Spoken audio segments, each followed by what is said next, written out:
Phone पे का application install करने के बाद सिंपली ओपन कर लोगे। फोन पे एप्लीकेशन ओपन करने के बाद यहाँ पे आपको अपना मोबाइल नंबर इंटर करना है। लेकिन यहाँ पे मोबाइल नंबर के लिए 3 कंडीशन है जो कि आपको फुलफिल करना है। पहला तो जैसा कि लिखा हुआ है कि आपका मोबाइल नंबर आपके बैंक अकाउंट के साथ लिंक किया हुआ होना चाहिए, यानी कि बैंक अकाउंट के साथ रजिस्टर्ड मोबाइल नंबर ही इंटर करना है। दूसरा, आपका जो फोन नंबर है, मोबाइल नंबर है, वो इसी मोबाइल में लगा हुआ होना चाहिए जिसमें आप ये प्रोसेस कर रहे हैं, यानी कि अकाउंट बना रहे हैं। तीसरा, आपके मोबाइल में रिचार्ज भी होना चाहिए, क्योंकि आगे SMS सेंड किया जाएगा वेरिफिकेशन के लिए, तो आपके मोबाइल में रिचार्ज भी होना चाहिए। तो यहाँ पे मैं सिंपली अपना मोबाइल नंबर इंटर कर देता हूँ। मोबाइल नंबर इंटर करने के बाद प्रोसीड कर लेना है। अब आपके मोबाइल नंबर पे SMS में OTP आएगा 5 डिजिट का, वो OTP यहाँ पे आपको इंटर कर देना है। देख सकते हो OTP ऑटोमेटिकली फिल हो चुका है और वेरिफिकेशन कंप्लीट हो चुका है।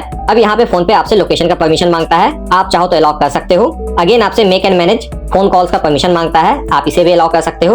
उसके बाद यहाँ पे फोन पे आपसे कॉन्टैक्ट का भी एक्सेस मांगता है, तो आपको एक्सेस अलाउ कर देना है। तो अलाउ करने से फायदा ये होगा कि आपके कॉन्टैक्ट में जो भी लोग हैं उन्होंने अगर फोन पे अकाउंट बना रखा है अपने मोबाइल नंबर से, तो उनको आप पेमेंट कर पाओगे डायरेक्टली उनके मोबाइल नंबर पे। अब यहाँ पे आपको अपना बैंक अकाउंट लिंक करना होगा। जो भी आपने मोबाइल नंबर इंटर किया है वो जिस भी बैंक अकाउंट के साथ रजिस्टर किया हुआ है वो आपको सेलेक्ट कर लेना है।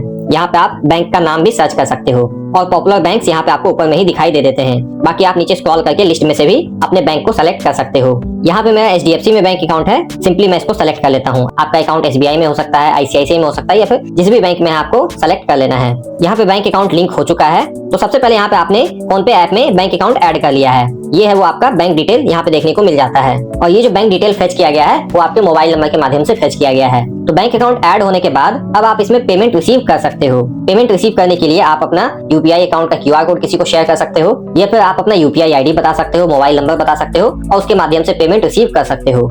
लेकिन पेमेंट सेंड करने के लिए आपको UPI पिन चाहिए होता है। मनी ट्रांसफर करने के लिए UPI पिन चाहिए होता है, तो वो UPI पिन आपको बनाना होगा। वो UPI पिन आपका 4 डिजिट का हो सकता है या फिर 6 डिजिट का हो सकता है, ये आपके बैंक पर निर्भर करता है। अलग अलग बैंकों के लिए ये 4 डिजिट का या फिर 6 डिजिट का होता है। तो जब भी आप पेमेंट करने जाओगे, किसी को मनी ट्रांसफर करने जाओगे, तो यही UPI पिन जो आप सेट करोगे वो आपको इंटर करना होता है सिक्योरिटी पर्पस के लिए। तो अब UPI पिन बनाना कैसे है? तो बनाने के लिए 2 तरीका मिलता है। एक आप ATM कार्ड के माध्यम से बना सकते हो, ATM कार्ड यानी कि डेबिट कार्ड, दोनों एक ही चीज होता है। और दूसरा आप आधार कार्ड के माध्यम से भी बना सकते हो कुछ सेलेक्टेड बैंक्स के लिए। तो सिंपली यहाँ पे आपको सेट या फिर रीसेट UPI पिन ये दिखाई देगा, इस पे क्लिक कर लेना है। तो यहाँ पे आप देख सकते हो UPI पिन सेट करने के लिए, बनाने के लिए या तो आप ATM कार्ड डिटेल इंटर करोगे। अगर आपके पास ATM कार्ड होता तो आप अपने ATM कार्ड के लास्ट का 6 डिजिट यहाँ पे इंटर करते। ATM कार्ड के ऊपर 16 डिजिट का नंबर होता है, उसमें से लास्ट के 6 डिजिट इंटर करना होता है। और ATM कार्ड की वैलिडिटी भी होती है, एक्सपायरी डेट, तो उसकी वैलिडिटी मंथ और ईयर भी आप इंटर करके UPI पिन बना सकते थे। बस आपको सारा डिटेल इंटर करना होता, जो भी इस बैंक अकाउंट का डेबिट कार्ड डिटेल है वो इंटर करना होता और आप प्रोसीड कर सकते थे। लेकिन चूंकि आपके पास ATM कार्ड नहीं है, डेबिट कार्ड नहीं है, तो आप ऑथेंटिकेट यूजिंग आधार इस पे क्लिक करोगे।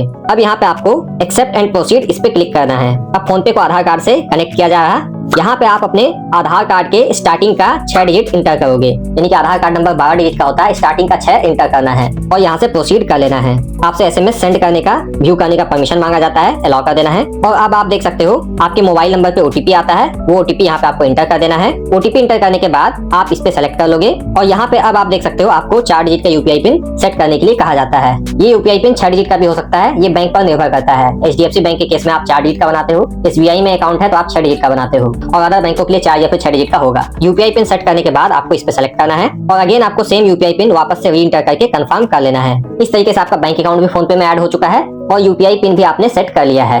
आपको यहाँ से क्रॉस करके इससे बाहर आ जाना है। तो दोस्तों अब ये भी बात कर लेते हैं कि कैसे आप फोन पे ऐप के माध्यम से पैसे कमा सकते हो। इसके लिए यहाँ पे आपको होम सेक्शन में ही रेफर एंड अर्न ये दिखाई देता है, इस पे क्लिक करके आप यहाँ से लोगों को फोन पे ऐप रेफर कर सकते हो। अगर सामने वाले को जिसे आपने रेफर किया है वो फोन पे ऐप आपके इस लिंक से इंस्टॉल कर लेता है और UPI अकाउंट क्रिएट करके फर्स्ट पेमेंट करता है, तो आपको 50 रुपीज का रिवॉर्ड दिया जाएगा फोन पे द्वारा। ये अमाउंट अलग अलग यूजर के लिए अलग अलग हो सकता है, किसी के लिए 50 रुपया, किसी के लिए 100 रुपया और किसी के लिए मैंने 200 रुपया भी ये अमाउंट देखा है। बस आपको यहाँ से लिंक शेयर करना होता है अलग अलग सोशल मीडिया प्रोफाइल पे और आप हर फाइनेंशियल ईयर में केवल 9,999 रुपए तक कमा सकते हो और अगले फाइनेंशियल ईयर में फिर से आप 9,999 रुपए कमा पाओगे एंड सो ऑन चलता रहेगा।